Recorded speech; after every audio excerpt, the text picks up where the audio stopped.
Alrighty, we are back with another weekly boss fight guide, and for this one, we are going to cover Tier 8 Deichgraf, its mechanics, gimmicks, and possibly how to clear the stage. For starters, I'll have you know that there's going to be another different kind of Deichgraf on Tier 8 Phase 2, since Phase 1 is going to be the Deichgraf that we fought on Tiers 6 and 7's Phase 2. So yeah. To avoid some confusion, let's just label them Deichgraf types A, B, and C. Tiers 1 to 5 being type A, Tier 6 and 7's Phase 2 as type B, and lastly, Tier 8's Phase 2 will be type C. Okay, on Tier 8 Phase 1, we have Deichgraf type B, and aside from the frontline scenarios, the mechanics are pretty much the same as the previous tiers. With that in mind, let's just do a little bit of recap on how this works.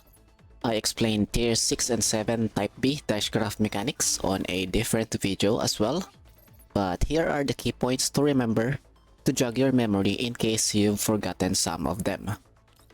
First, let's talk about drafting. For your team number 1, you're going to need one support or healer doll, and I highly recommend Kolfni for this position, because her skill set works so well on the frontline scenarios. One doll with a range AoE skill. In my case, I'm using Lota. Next is one doll with the movement down debuff to prevent type B Deichgraf from casting one of its skill.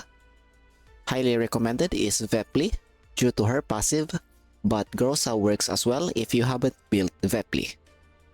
Lastly, of course, bring one of your best DPS as your damage dealer. Moving on, there's the deployment phase, which is also very important because you have to position your dolls in a way that they won't be in the range of the Cross Prison 2 skill. This is a 3x7 AoE skill that not only deals a significant amount of damage, but also grants defense buffs on Deichgraf if it ever hits at least one of your dolls. However, like I've said earlier, we can prevent the boss from casting this skill by making use of the movement down debuff. If you click on this little tab on the upper corner, you can check what the enemy's next moves will be, and as you can see here, Deichgraf will move and use Cross Prison 2. Now it doesn't say here how many tiles the boss will move, but it's actually 3 tiles, and if you inflict movement down debuff 2, which takes away 2 movement from enemies, this will limit Deichgraf's movements down to only 1 tile. In this case, you have to place your dolls in a spot that's not within a 5x7 range of the boss' initial spot. Now remember, Cross Prison 2's range is only 3x7, but even after being hit with the movement down 2 debuff, Deichgraf can still move 1 tile, so you have to take that into account when putting your dolls in position. Otherwise, the Cross Prison 2 skill will still be used and the defense buff will be applied to the boss. It is very important to prevent Deichgraf from getting buffs, because as stated over here on the upper left corner, any buffs that Deichgraf gets in this phase will be brought over to the Type C Deichgraf on Tier 8's second phase. Likewise, the same thing also applies to our dolls. Next is the Blazing Directive skill and the frontline. If you're at Tier 8 by now, you should be familiar with this mechanic already, so we'll just skip right to the possible frontline scenarios and how to deal with them. 2 out of the 3 scenarios on this tier are scenarios that you can encounter on the previous tiers as well. First scenario is where one allied unit and one Goliath will be summoned on the front line. The mission or ultimatum is to fully heal the allied robot and to reach the evacuation zone. This is one of the reasons why Kolfni is a good choice for this phase, since you can either send her into the front line herself, cast her second skill on the Goliath, healing the robot in the process, or you can just send a different doll, then heal the robot from the other side of the fence. Second scenario is the one where 2 bulwarks will be summoned on the front line, and our mission is to break the stability of at least one of these soldiers. For this one, you can send in any doll of your choice, and at the very least, you can break stability of one enemy within 2 turns. The problem here is that if you haven't broken the stability of these bulwarks, and they get within a 3x3 range, they will cast a taunt skill which will prevent your doll from moving on the next turn. The other reason why Kolfni is highly recommended for this phase is because you can use her ultimate skill when that happens to cleanse the enemy bulwark's taunt. With that, you can certainly break at least one of the two bulwarks' stability and evacuate the front line all within 3 turns. Third and last scenario is where 4 Belfleas will be summoned on the front line, and the mission is to kill at least 2 of them. This is where our doll with AoE skill comes in. In my case, I use Lotta here to kill all 4 with the use of a single ultimate skill. Do mind your placement though, because these guys explode when you kill them, so find the sweet spot first, then start blasting away. Alright, that's it for the frontline scenarios on Tier 8 Phase 1. Thankfully, they're pretty simple and easy to complete as long as you have the appropriate dolls with you. Let's move on to the rest of Type B Deichgraf's skill set. It also has Graf's Discipline 2, which selects the farthest enemy target, dealing physical damage, and if its target stability is less or equal to 6 points, it creates lava within a 3x3 area around the target for 2 turns. Since this only targets the farthest unit in the field, excluding your doll inside the front line, you can actually manipulate who gets to tank this attack.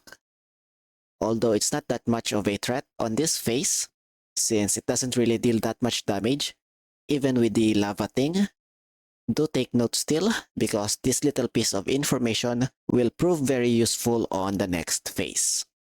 Next, we have Hunt Patrol 1, which selects one random target and throws one normal armor, dealing physical damage within a 3x3 area of the target. Since the damage is AoE, try not to stick your dolls together or else they will get needlessly damaged.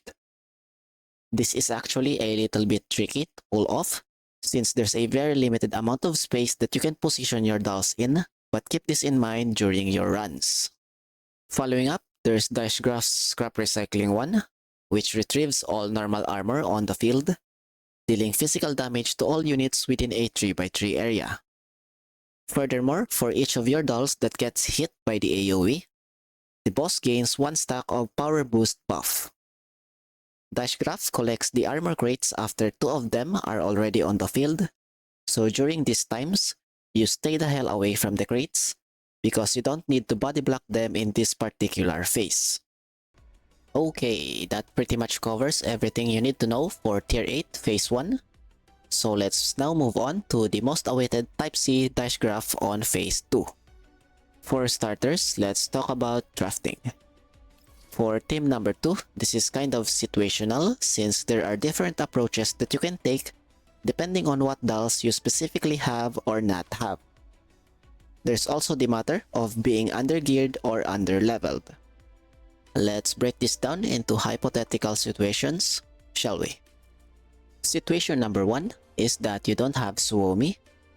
If this is you, then your team should be composed of 1 bulwark or tank, 1 support or healer doll, and 2 DPS character of your choice. Tank is a necessity for Type C Deichgraf because in Tier 8 Phase 2, the obstructions that your dolls can use to take cover are very limited. This means that it's easier for enemies to break your doll's stability and deal more damage. A quick solution for that is to bring any bulwark that buffs your team's overall defense with the use of either their passive or active skills. Situation number 2 is you have Suomi, V0 or V1, it doesn't really matter, as long as you have her. Right, in this case alone, a bulwark or tank character isn't really a must-have anymore, since Suomi being Suomi, her thick shields can cover most of the damage that your team will get even if their stability gets broken. This means that you have an extra space for another DPS character, making your roster 3 DPS and 1 Suomi.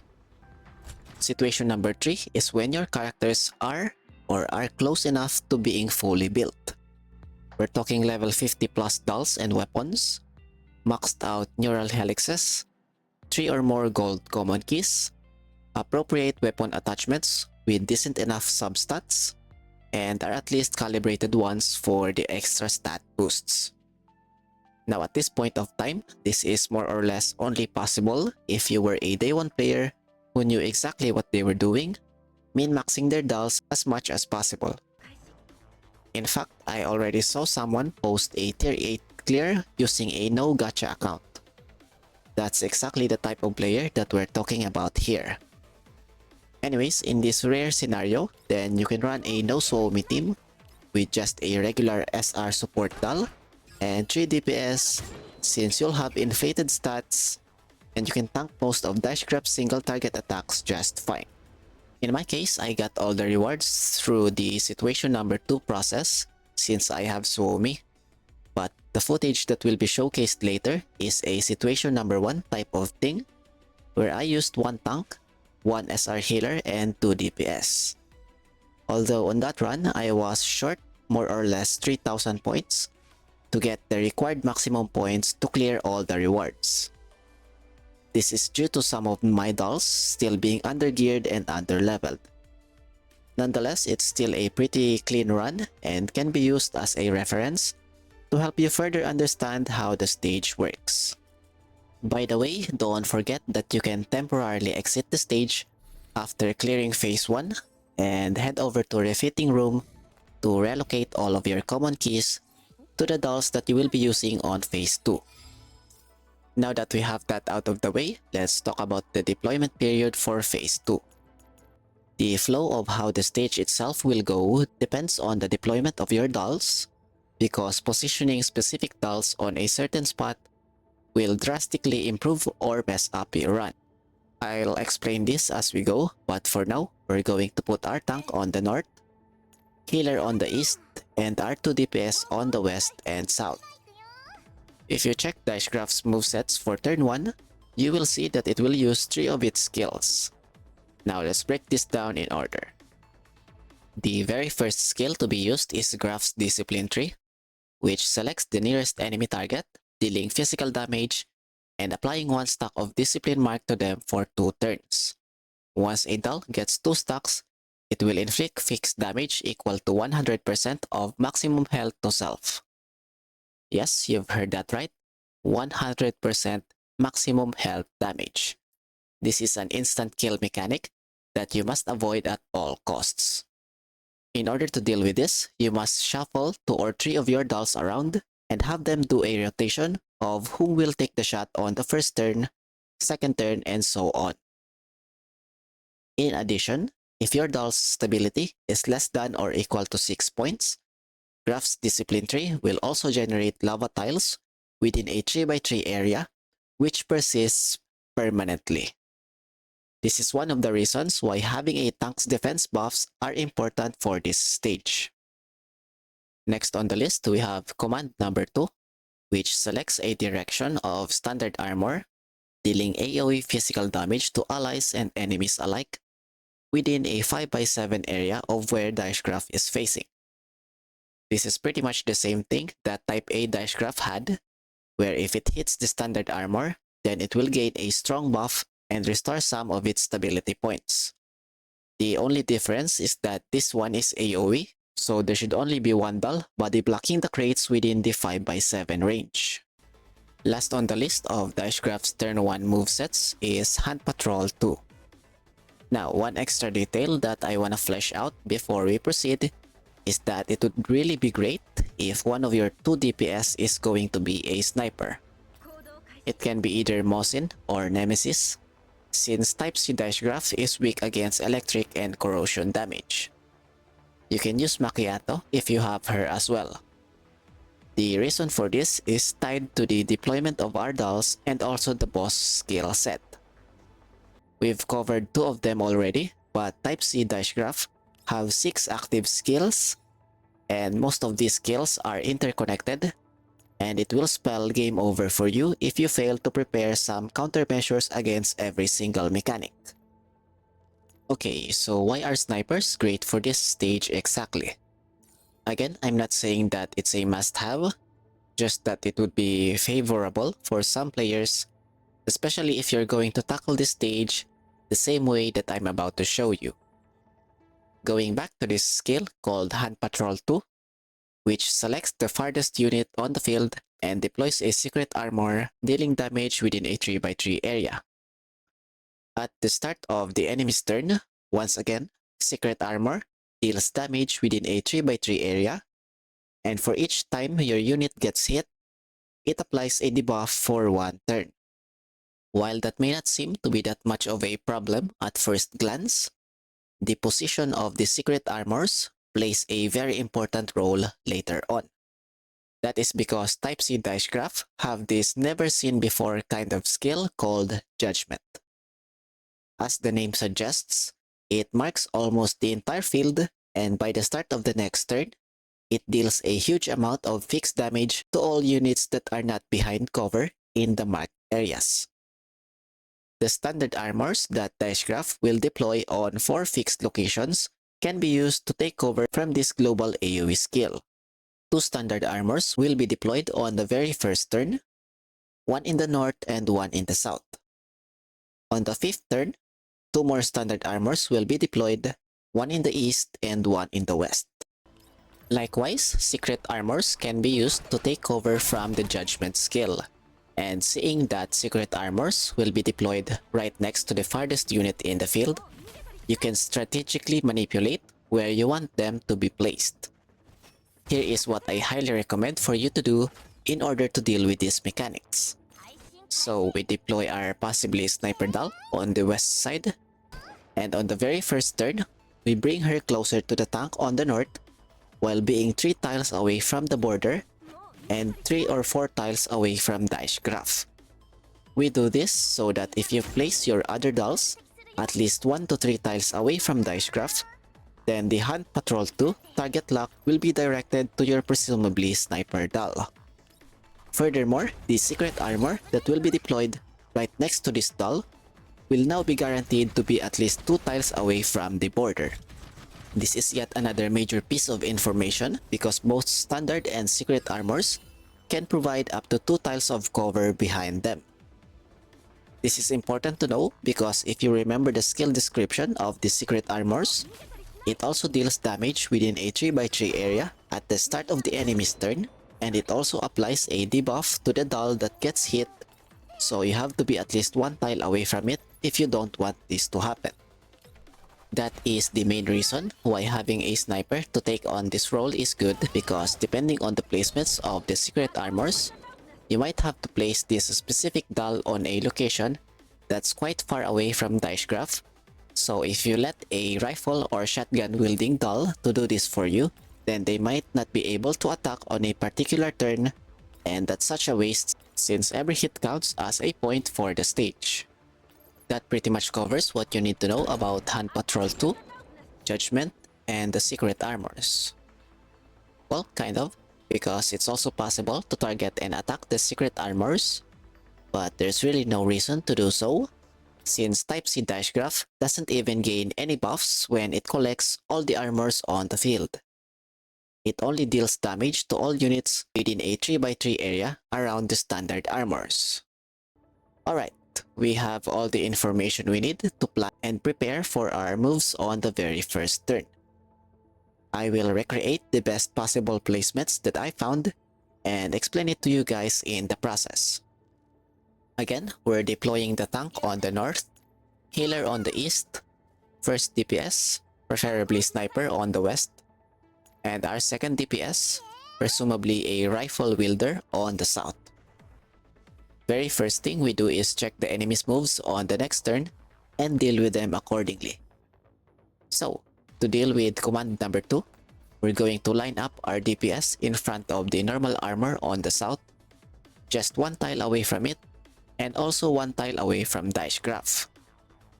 This placement ensures that the heavy machine gun on the southwest won't reach this doll and that she won't be too close nor too far from Deichgraf to be targeted by 2 of the skills. Next, there's our other DPS on the west, and we will place her right over here. That is 3 tiles away from the border and 4 tiles away from Deichgraf.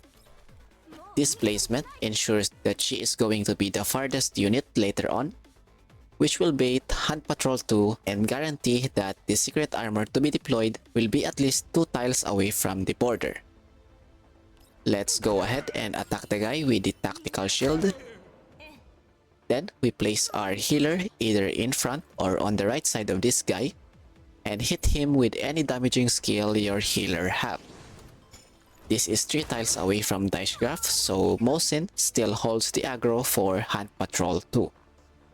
Last and not least, Graf's Discipline tree will target the nearest unit to Deichgraf, so we let our tank walk straight into its face, while making sure that she's body blocking normal armor on the north. Then we cast her defense buffing skill. Now let's go see how this goes.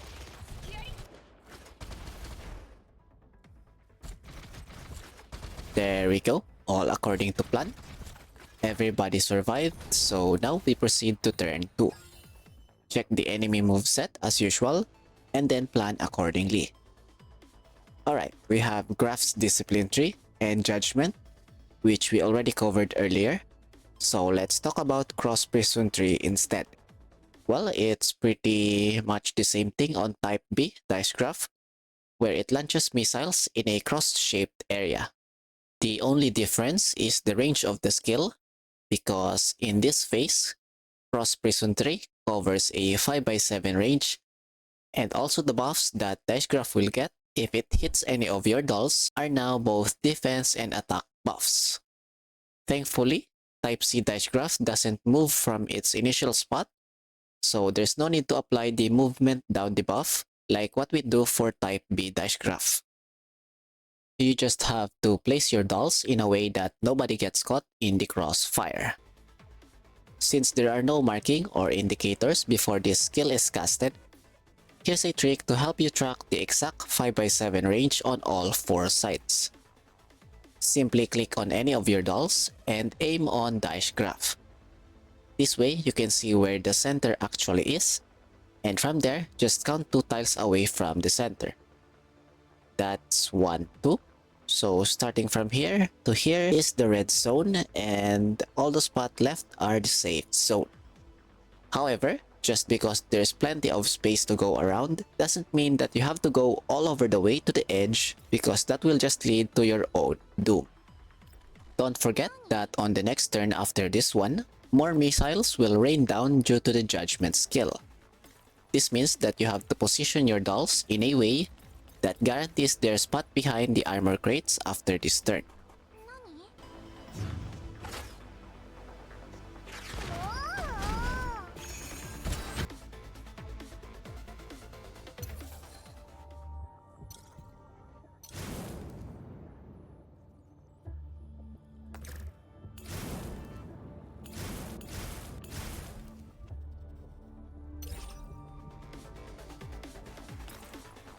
But wait, because we're not done yet. Remember that there's also Graf's Discipline tree, which will target the nearest unit to Deichgraf. And since our tank already took the first shot on the very first turn, giving her 1 stack of Discipline mark, if you let her take another shot, she's going to get 2 stacks and get insta-killed. If you check her status, you will see that the stack won't go away for another turn.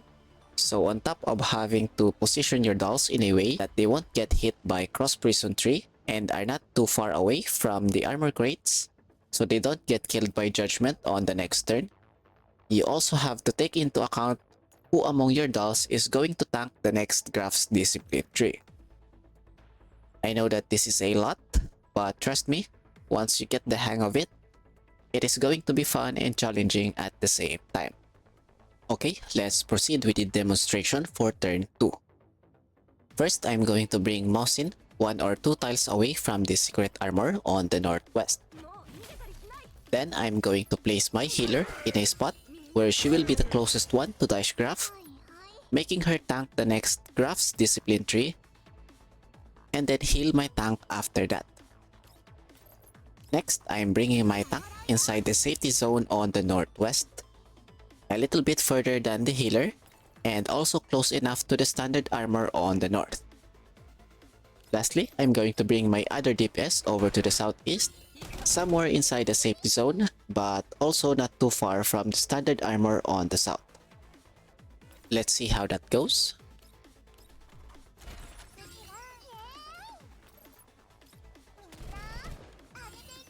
Healer gets hit by Graf's discipline tree as intended. Everybody is safe from cross prison tree. Very nice. And lastly, when our next turn comes, healer and tank can share the cover from the standard armor on the north. Just make sure that your healer is the one taking the spot next to the border, since you still have the discipline mark from the last Graf's discipline tree. Give the spot next to the standard armor to your tank, so she will be the one that's closest to Deichgraf now. Meanwhile, have both of your DPS hug the border of the map as well. In this case, Mosin is still the farthest unit among everyone, so she still gets the next hunt patrol to aggro.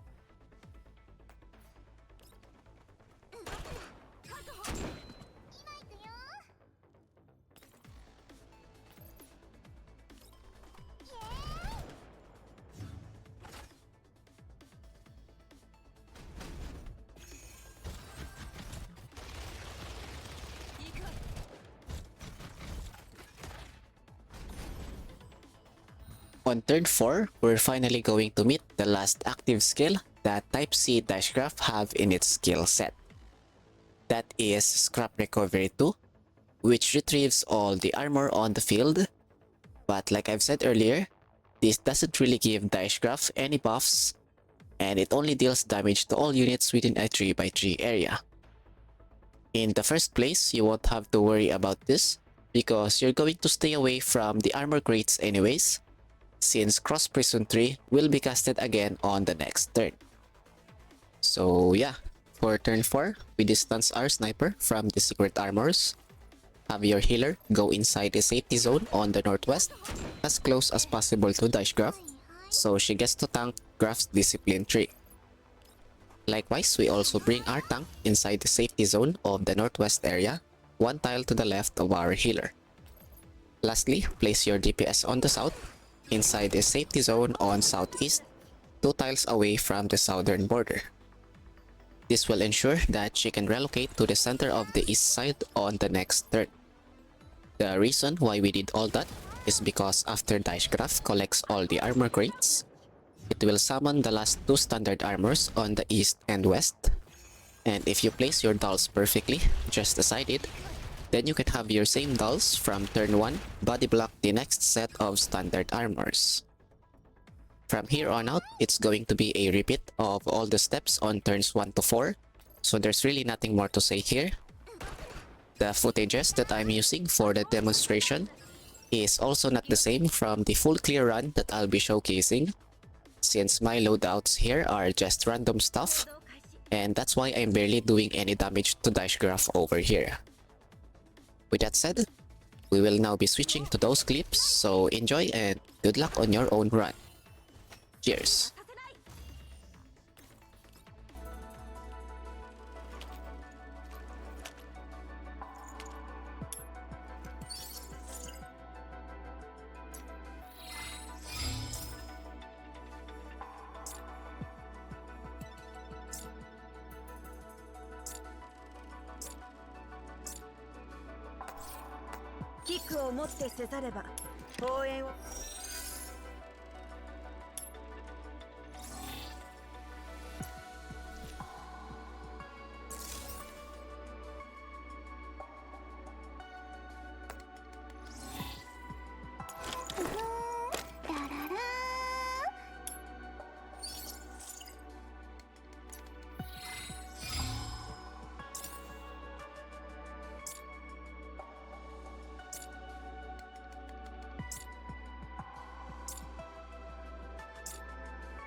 了解。どうよあれ。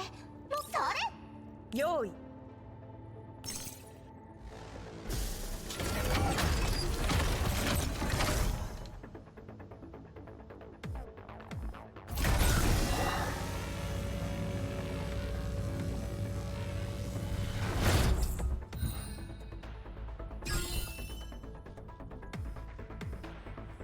了解。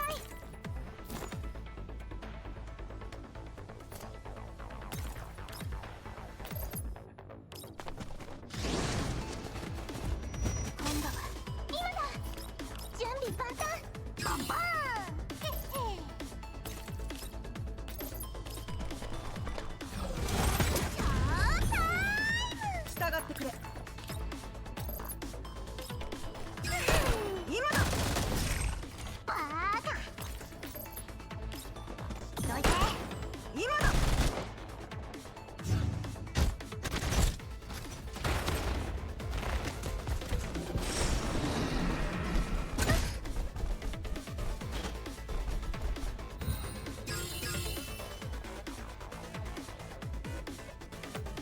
おやおや。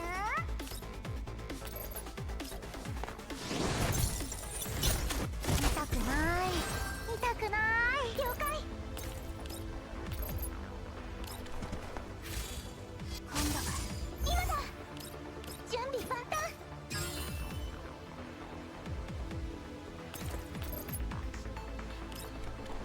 どいて。それ。今だ。了解。今だ。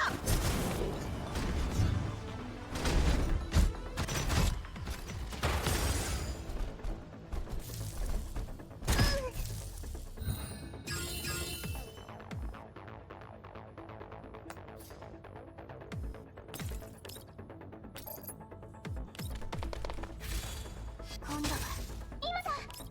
準備万端。こっちを見なさい。用意。それ。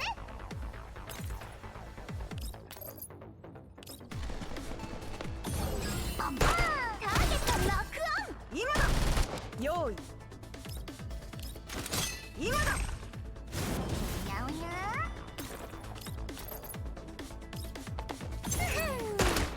痛くない。今だ。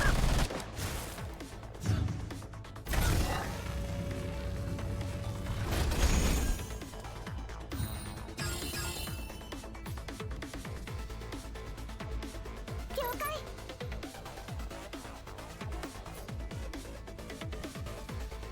へっへ。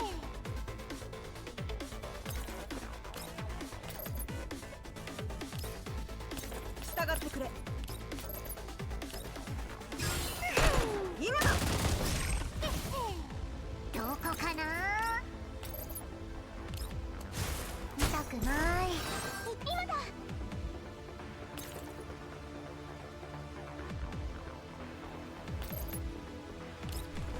今行きます。了解。隙あり。着地成功。了解。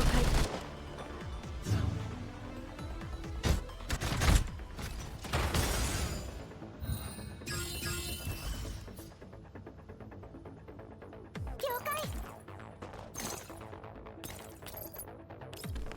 時間がない。それ。用意。今だ。へっへ。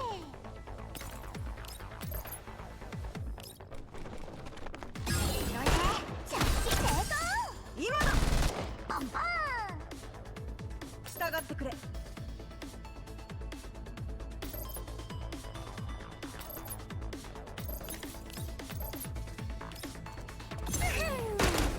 痛くない。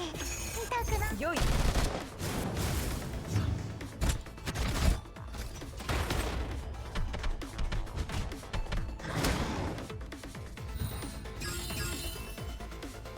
了解。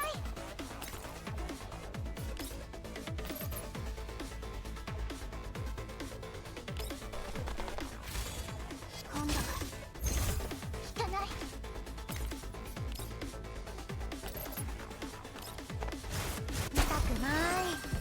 痛くない。へっへ。用意。それがしが守る。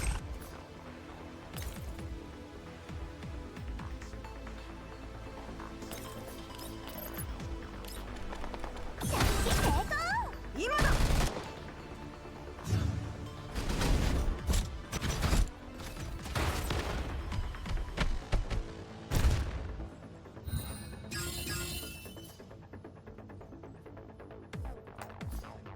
それ。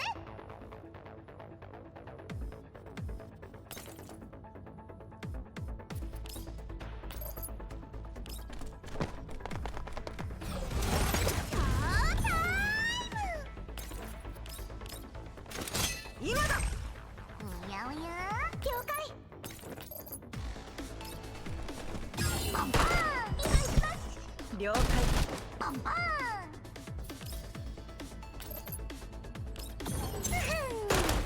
痛くない。痛くない。了解。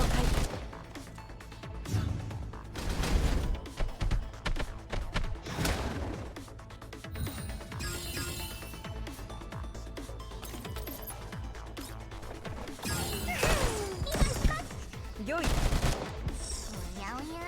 従ってくれ。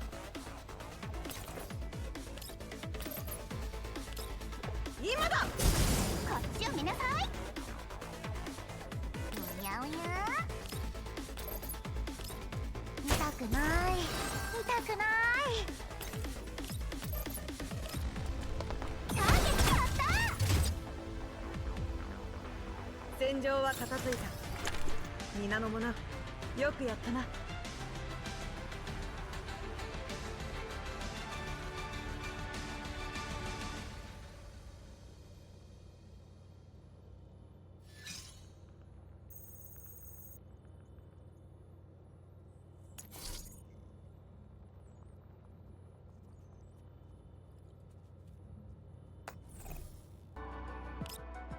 指揮官、進捗を確認する必要は？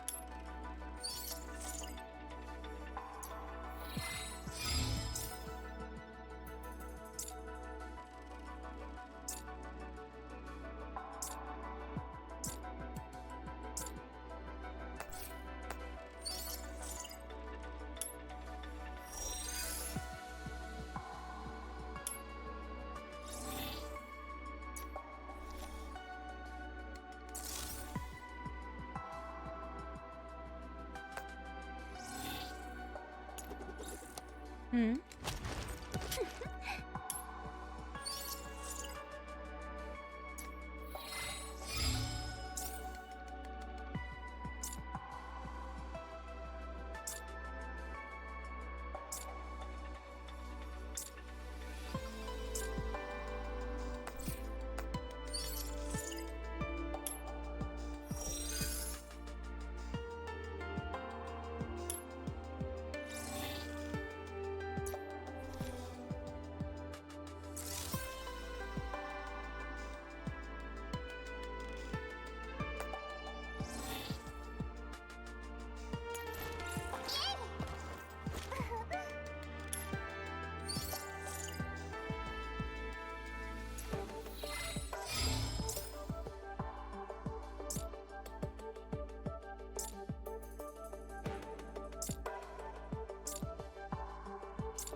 メイリンの命中がどこにあるか知らない？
のために。ええ。はいはい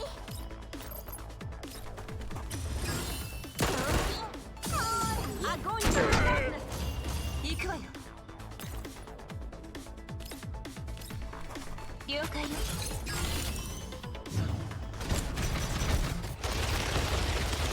付き合い。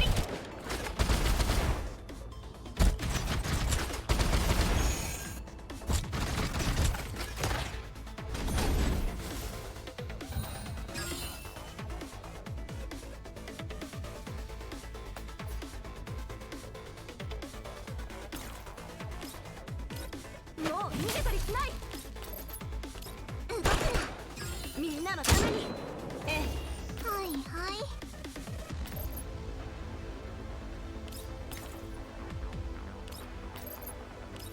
チップはもらうよ。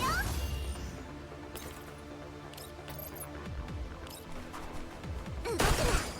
カバーに任せて。アゴンチャダウンネス。イエーイ今行くよ。アゴンチャダウンネス。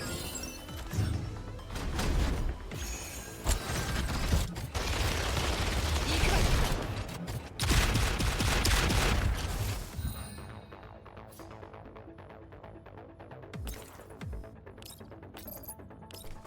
チップはもらうよ。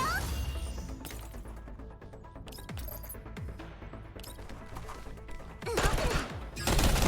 アゴンチャダウンネス。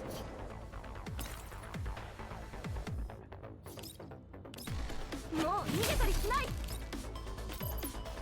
動くな。好きにはさせない。今行くよ。アゴンチャダウンネス。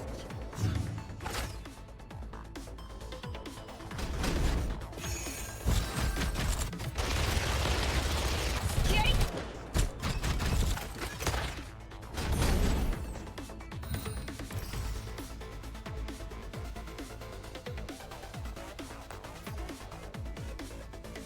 はいはい行動開始。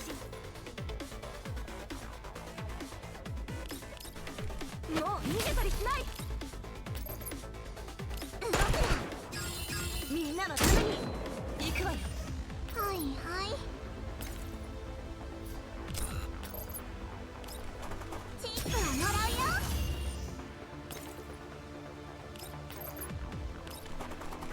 動くな。アゴンチャダウンネス。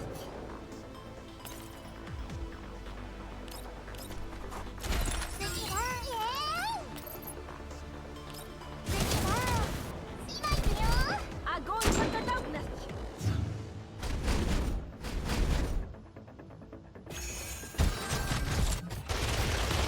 行くわよ。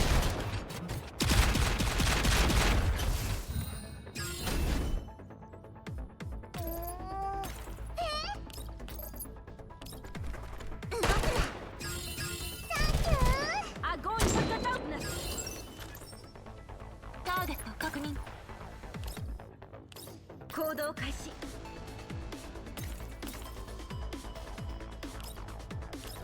もう逃げたりしない。動くな。好きにはさせない。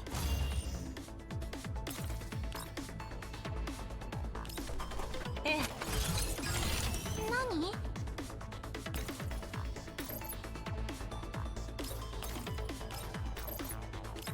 チップはもらうよ。付き合い。アゴンチャダウンネス。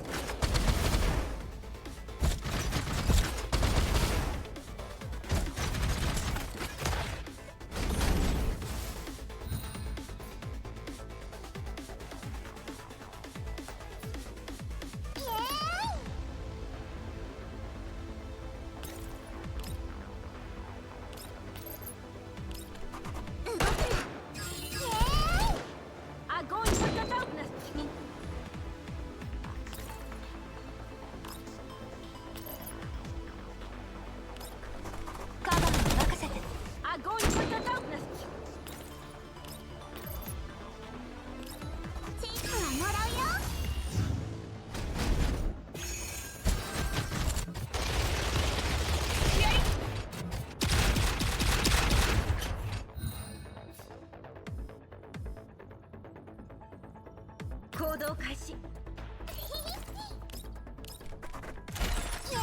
今行くよ。動くな。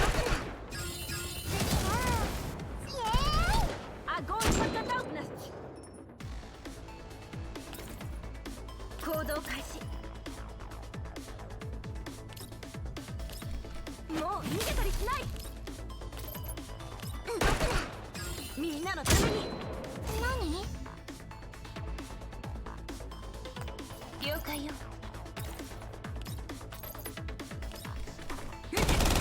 アゴーイパタダウナス。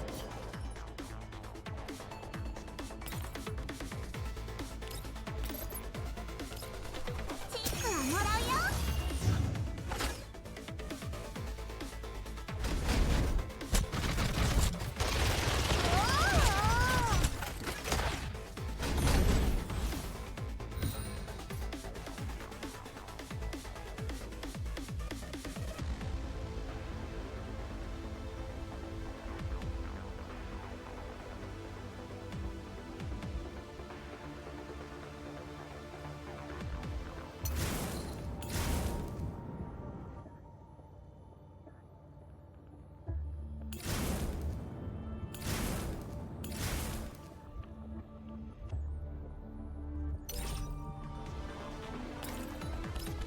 もう逃げたりしない。動くな。みんなのために。何？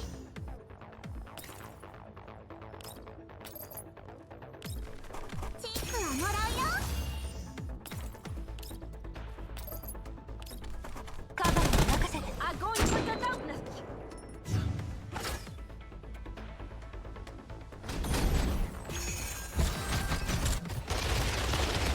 行くわよ。